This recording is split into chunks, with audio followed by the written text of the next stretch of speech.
Alors, quand vous regardez le texte ici, que je vais déplacer avec l'outil de déplacement pour le recentrer un peu, quand vous regardez le texte, si vous avez un œil de graphiste, vous devez remarquer tout de suite qu'il y a des problèmes. Mais ce n'est pas si évident que ça, nécessairement. Avec cette police-là, ça ne se voit pas encore trop. Je vais peut-être en prendre une autre.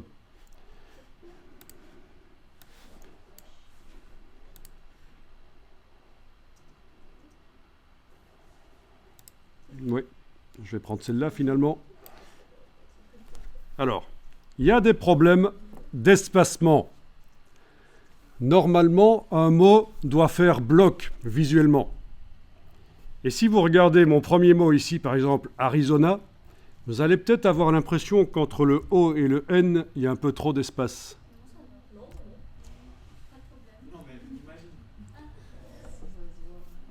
Ça se voit? Ok. Et donc, il y a une astuce pour régler ces problèmes. On appelle ça l'approche de paire. P-A-I-R-E.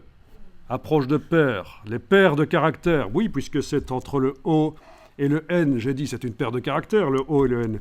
Donc, c'est des problèmes d'approche de paire.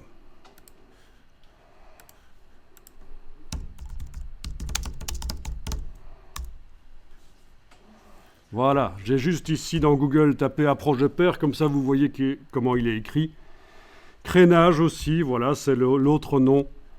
Et c'est les problèmes où, voilà, quand entre deux caractères dans un mot, on sent que l'espace n'est pas bon, en fait.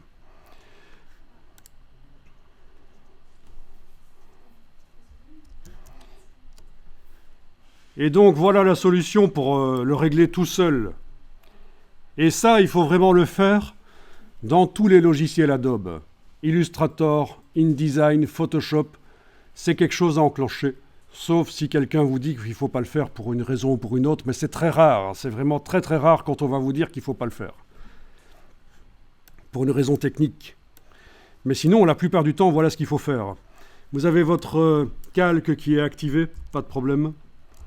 Vous avez la palette de caractères qui est là visible, et bien vous avez ici le réglage de l'approche de paire. Et à la place de métrique, vous allez choisir optique.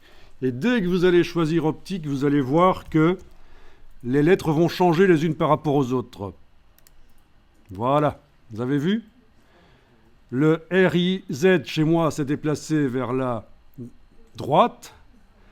Et le O et le N vers la gauche. Je vais repasser en métrique. Voilà. C'est le R qui s'est déplacé vers la droite. Le Z s'est déplacé vers la gauche, en effet. Où il est peut-être resté un peu en place. Mais en tout cas, voilà, les choses bougent. Et visuellement, c'est mieux. Les mots font davantage bloc. Il y a moins de trous.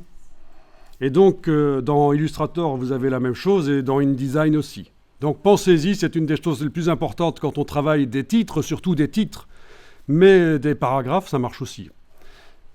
Sur tout un livre de 300 pages, entre chaque paire de caractères, InDesign, par exemple, va vous régler l'espacement idéal pour que les mots soient plus agréables à lire.